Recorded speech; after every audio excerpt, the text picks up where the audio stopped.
Maapirikahan Misi ang bagong hari ng Barangay Ginebra, San Miguel. So ito nga mga koys, sa balita ng Tiebreaker Times ay pumirma na itong si Maapirikahan Misi ng kontrata sa Barangay Ginebra.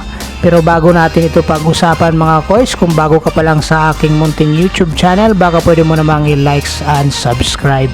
Bago nga dito mapunta sa Barangay Ginebra, San Miguel itong si Maapirikahan Misi, ay na-rumors pa nga ito mga koys na malilipat nga ito sa ibang kupunan bago matapos ang kanyang kontrata sa Converge Fiber Exers. So dito mga koys, nung lumabas ang rumors na to ay hindi ako kumbinsido dahil nga alam natin kung ano ang kayang gawin ni Maapirikahan Misi para sa Converge Fiber Exers.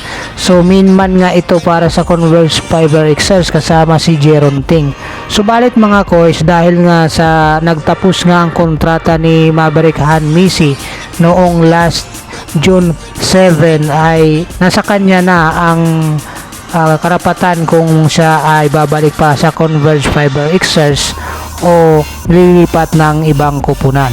So ayon nga dito sa balita ng Tiebreaker Times mga koys, ay pumirma na itong si Maapirikahan Misi sa San Miguel Corporation, pero wala pa ngang mahanap na replacement para sa kanya until nung ma-injury nga itong si Jeremiah Gray at itong si L.A. Tenorio nga ay nagre-recover pa. Kaya dito mga koys ay nagkaroon ng malalim na dahilan itong si Boss Al Francis Chua para ilagay itong si Maapirikahan Misi sa Barangay Ginebra, San Miguel. So itong si Maapirikahan Misi mga koys ay naglaro ng 38 games sa Converge Fiber Exers kung saan ay nag-a-average siya dito ng 13.72 points at 5.94 rebounds, 3.79 assist at mayroon siyang 1.22 steals.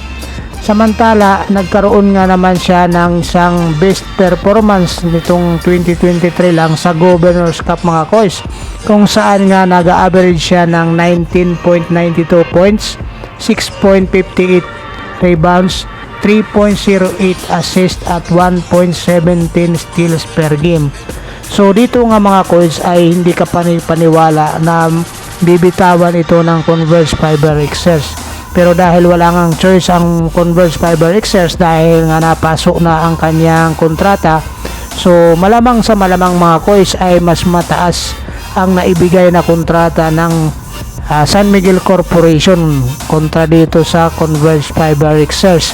Dahil nga alam natin na pag ginusto ng SMC ang isang player ay gagawin at gagawin lang lahat, lalong lalo na nandyan ang kanilang sports director na si Boss Al Francis Chua na siyang namamahala sa tatlong kupunan ng SMC sa PBA.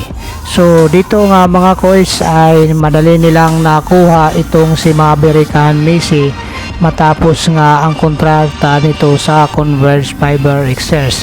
So binigyan nga kaagad ng max contract, 3 years max contract ng Ginebra San Miguel itong si Maapirikahan Misi na sinasabing magiging kapalit para kay L.A. Tenorio at itong si Jeremiah Gray na may iniinda pang injury. So maraming salamat mga koys. Kung bago ka pa lang sa aking munting YouTube channel, baka pwede mo namang i-like and subscribe.